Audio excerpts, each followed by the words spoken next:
Guys, I'm Joey Rozier, and this is Getting to Know Jesus in 5 Minutes. Today's subject is Mentor to the Next Generation. Our youth are under attack. This goes without saying.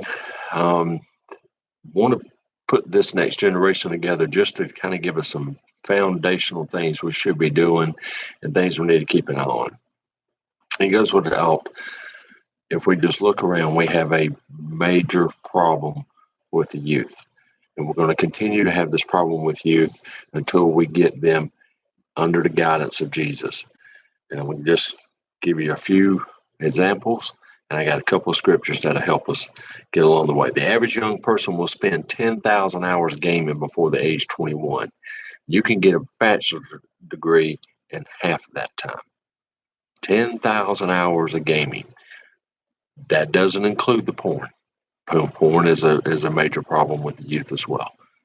So if you got 10,000 hours of gaming, how much is spent on the porn sites? Keep an eye on the kids.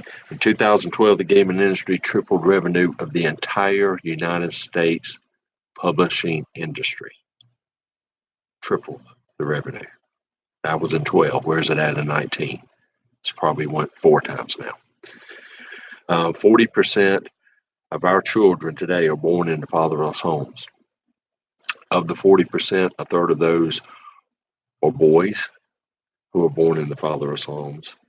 And when you have that problem with the fatherless homes, and we have the gaming issue with the porn issue, this is what happens. We have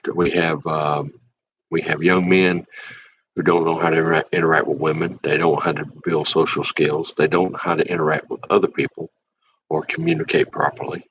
They don't know how to obtain their achievements or set the goals forth to what they need to do. There's nobody to mentor them.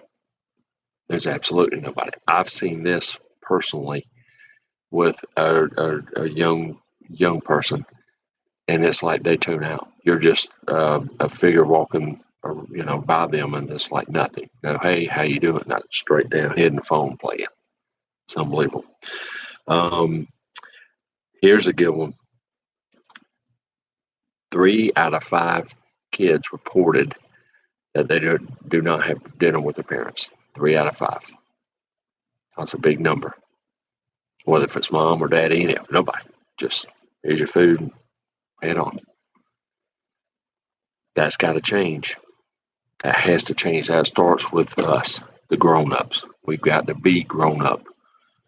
And I think it's breaking down not only in the parenting. We can blame the young parents. No, we need to blame some of this is on us too. The generation above, the 2 generations above the kids.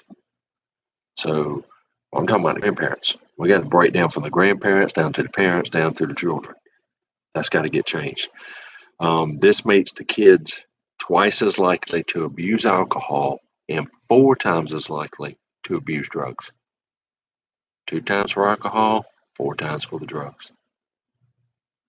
That is not good. That is not good at all. That's a recipe for disaster for a country. And that's exactly what we're seeing out here today. And that needs to change. And it starts with us. We're the ones that have to change it, the grown-ups. Old African proverb says this: if we don't initiate the boys, they will burn the town down. All truth in that statement. Our youth is in a spiritual crisis. The parents of the youth are in spiritual crisis, and the grandparents of the youth are in a spiritual crisis. We got it full, probably from all 3 generations. Our kid need mentors, just like young Timothy in the Bible. He was a young man. Paul and the apostles took him under his wing, and even in Paul's late age, after he was old and in prison, and his ministry grew bigger in prison than it ever did when he was free and walking around. How's that? Because he kept mentoring the young men.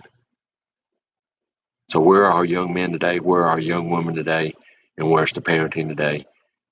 And where's Jesus being taught to our kids today? Where is it? So you ask this question sometimes as you get older: what am I going to do when I retire? Here's your answer. Yeah, you can go get a job, work at Walmart, be a greeter, do something else. But here's your one: You need to mentor the kids until your dying days. Mentor your youth, whether it's in your family or whether it's in the community. That's what you do when you retire. That's how I got taught the Bible by an 80-something-year-old mentor of mine who taught me the Bible 5 years, every Tuesday night, 2 and 3 and 4 hours a night, and taught and trained me up and took me under his wing and showed me things. And then we had fellowship with other men. And then with fellowship with other men, I knew how to talk to or know what I was talking about or learn what I was talking about. I didn't learn it overnight. You're not going to learn the Bible overnight. You're not going to learn the spiritual lessons overnight. It takes time, but it can be done. But I had an old elderly gentleman who helped me, showed me, and guided me, and taught me. And that's what it's going to take for you. Psalm 71:18. Get this. Now also when I'm old and gray-headed, O God, do not forsake me until I declare your strength to this generation, your power to everyone who is to come. Psalm 71:18. Print it, put it on your refrigerator, and do it until you can't do it no more. To this generation, you preach, and the next one, and the next one. Finally, leave you with 3 John 1:4. I have no greater joy than to hear that my children are walking in the truth. There's no greater joy to know your children are going to heaven. Never would have, never will be. That is the greatest joy you'll have. That's all I got for tonight. Take care of the next generation. Mentor, help them, guide them, protect them. Thank you. God bless you. Like, share, get it out. May you have a blessed day. See you next time.